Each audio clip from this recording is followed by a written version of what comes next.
Nace con el sol Villa Alemana, con esfuerzo y alegría, una esperanza que me guía a esta ciudad que con sus trenes, molinos... ¿Qué tal? ¿Cómo están? Bienvenidos a esta nueva sesión en este taller de apreciación cinematográfica que estamos entregando por encargo, por supuesto, del Departamento de Cultura de la Municipalidad de Villa Alemana, y que esperamos que hayan ido paso a paso conociendo un poco más de lo que es el cine. Bueno, hemos avanzado en materia y ya hemos visto los aspectos básicos de los inicios del cine, como ustedes pueden ver si han estado capítulo a capítulo. Tal como señalábamos en esos capítulos, hoy vamos a responder algunas de las preguntas que nos han hecho durante las primeras 4 sesiones. Vamos a ir con la primera pregunta. Esta la envió Montserrat y ella nos preguntó sobre el acetato, qué es lo que era. Bueno, ella nos pide que ahondemos en ese tema. Pues bien, tenemos que señalar que el acetato de celulosa, que así es el nombre porque es conocido, fue el reemplazo de la película de nitrato de celulosa, conocida simplemente como nitrato, que era un elemento altamente explosivo, además que por el efecto del calor, por la humedad y por los ácidos se deterioraba rápidamente y quedaba inservible. Como ustedes pueden ver, las películas, si estaban enlatadas en un tiempo mayor al presupuestado, esta película se, por decir una palabra bastante chilena, se achurrascaba, se pegaba y no se podía ver. Y además que al abrir esas latas, estas se liberaban un gas que al hacer contacto con la atmósfera, con el aire, con la atmósfera, explotaban. De hecho, hubo muchas salas de teatros que se incendiaron a principios del siglo pasado por efectos del nitrato. Bueno, por tal motivo se estudió cómo preservar las películas y cómo eliminar el peligro de inflamación, por lo que se llegó finalmente al acetato de celulosa, que aquí es lo que nos está preguntando Montserrat, que es el acetato. Y esta fue descubierta en el año 1934 y se utiliza hasta incluso en nuestros días en lo que son ya también casi extintas películas fotográficas. Si a ustedes les gusta la fotografía y gustan de tomar imágenes con estas cámaras antiguas, bueno, ahí ustedes están usando películas fotográficas de acetato aún.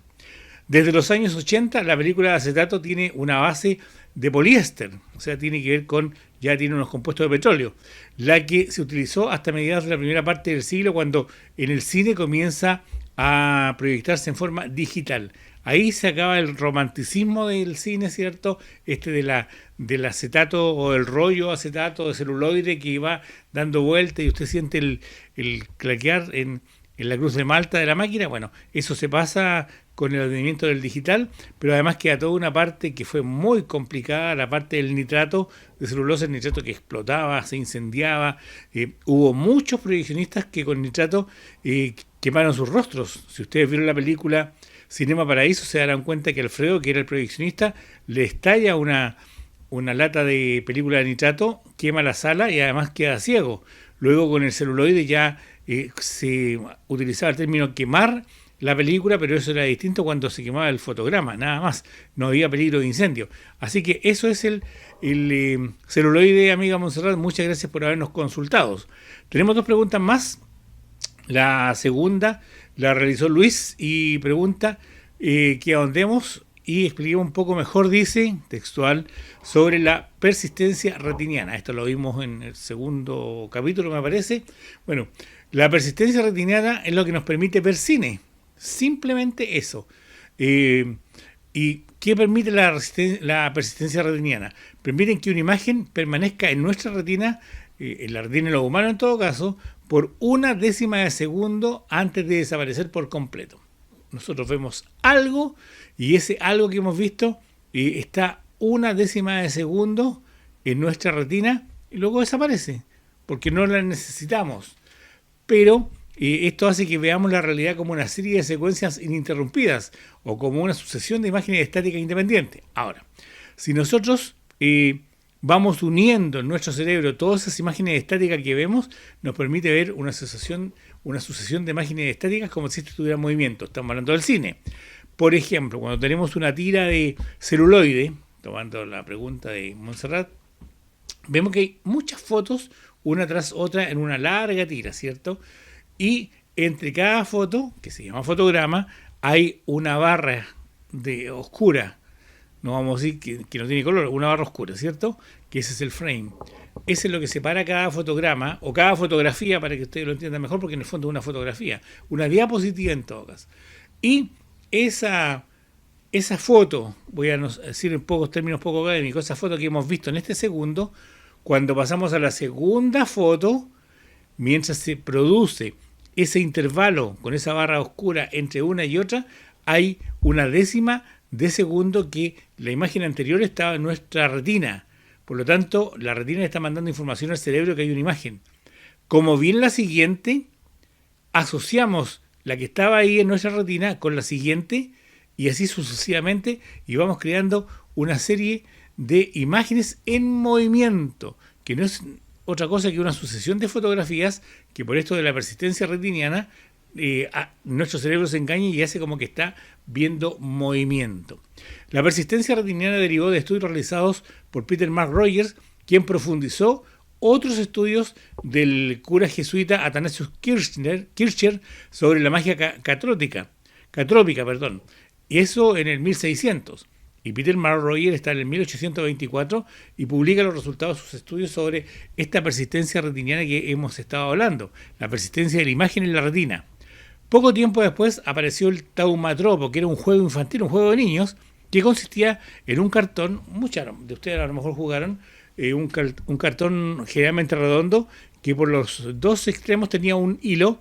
Por un lado se dibujaba una jaula y por el otro lado un pájaro, que fue el más clásico, y al hacer los hilos que tuvieron un movimiento, pareciera que el pájaro estaba dentro de la jaula. Y eso lo hacía la persistencia retiniana porque por un segundo, una décima de segundo, nos permitía nuestra retina guardar la imagen del pajarito y a la imagen siguiente la jaula. Cuando entre más hacíamos más rápido, íbamos viendo que el pájaro estaba dentro de su jaula. Y eso era como un juego muy infantil, pero que tiene que ver con este descubrimiento que hizo primero, que lo trabajó Athanasius Kircher y luego Peter Mark Rogers. ¿Qué más? Nuestra retina se confundía con esas imágenes y era la información que mandaba al cerebro. O sea, esa retina le mandaba al cerebro la imagen, está algo moviéndose, pero eran dos imágenes fijas. Posteriormente, cuando comienzan los estudios para hacer el cine, ¿cierto? Toda la gente que participó, Edison, Kodak, los hermanos Lumière y toda esta cantidad de científicos que andaban buscando cómo hacer cine, cómo hacer que las imágenes se movieran, porque yo no tenía idea de lo que andaban buscando era cine. Este cine aprovecha entonces esa persistencia retiniana para generar la ilusión de movimiento proyectando una cantidad de imágenes por segundo. Primero eran 16 imágenes por segundo, luego fueron 18, hasta que hay un consenso de 24 cuadros por segundo, porque algunos hicieron 26, otros hicieron 20, pero se llegó al consenso de que 24 cuadros por segundo era el que más se asemejaba al movimiento humano, y eso hasta nuestros días es 24 cuadros por segundo. Con las nuevas cámaras, como lo vimos en algún capítulo, se está filmando a 30 cuadros por segundo, a 65 cuadros por segundo e incluso 128 cuadros por segundo. Las imágenes se van organizando de tal forma que nuestro cerebro las ve como una secuencia continua y nunca se cuestiona esta información en el cerebro.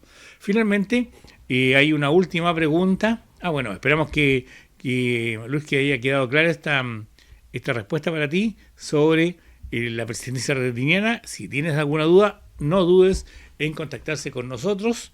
Tamara te va a tomar la pregunta, nos las va a traspasar y vamos a responder a través de este mismo medio. Finalmente, hay una pregunta de Carlos que pregunta, valga la redundancia, ¿cómo se realizaron los efectos especiales de la primera película de ciencia ficción, Viaje a la Luna, de Georges Méliès? Esto lo hablamos, me parece, en la sesión pasada. Bueno, les cuento que estos fueron creados a partir de los conocimientos teatrales que tenía el director, o sea, Georges Méliès, de teatro, ya que Méliès poseía una vasta experiencia sobre las tablas. Él fue actor, fue tramoya, fue escenógrafo, fue director teatral, fue autor teatral, o sea, era completo en el teatro, no había quien lo superara en eso. Además tenía un teatro, ¿ya? Y formó una compañía, era la compañía Méliès. Sus ideas nacen a partir del teatro y del teatro cámara negra. ¿Qué es el teatro cámara negra? Por si no lo saben, el teatro cámara negra es un arte que nace en lo que es la República Checa ahora, Eslovaquia, toda esa zona de Europa Central. Nace este arte de teatro, que es un teatro. pero que los actores manejan elementos tales como, animales, pájaros, muebles, lo que usted quiera, solamente iluminando esos elementos. Y ellos están completamente de negro, vestidos de negro, con un fondo a su vez negro. ¿Ya? Y por eso se llama teatro cámara negra, porque es una cámara, una bóveda negra que solamente se vislumbran o se iluminan los elementos que el director o la obra requiere que se iluminen. Por ejemplo, alguna vez vi un teatro cámara negra de Praga, donde eran peces que se movían sobre el escenario, era un cuento que se contaba, donde no se veía ningún actor. ¿Ya? Usted tiene que poner mucha atención para poder ver alguna figura de repente que se recorta sobre algunos de estos elementos que están siendo iluminados.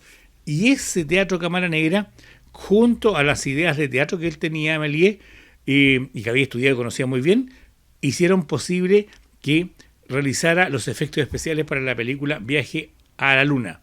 Con todos esos conocimientos, Méliès pudo realizar las escenografías de la película y que aún en nuestros días sorprenden a la audiencia, porque estamos hablando del año 1902 y uno se pregunta cómo el año 1902 sin tanto elemento, solamente con cartones, tijeras, cuchillos y no sé qué otra cosa más, pudo realizar aquella escenografía.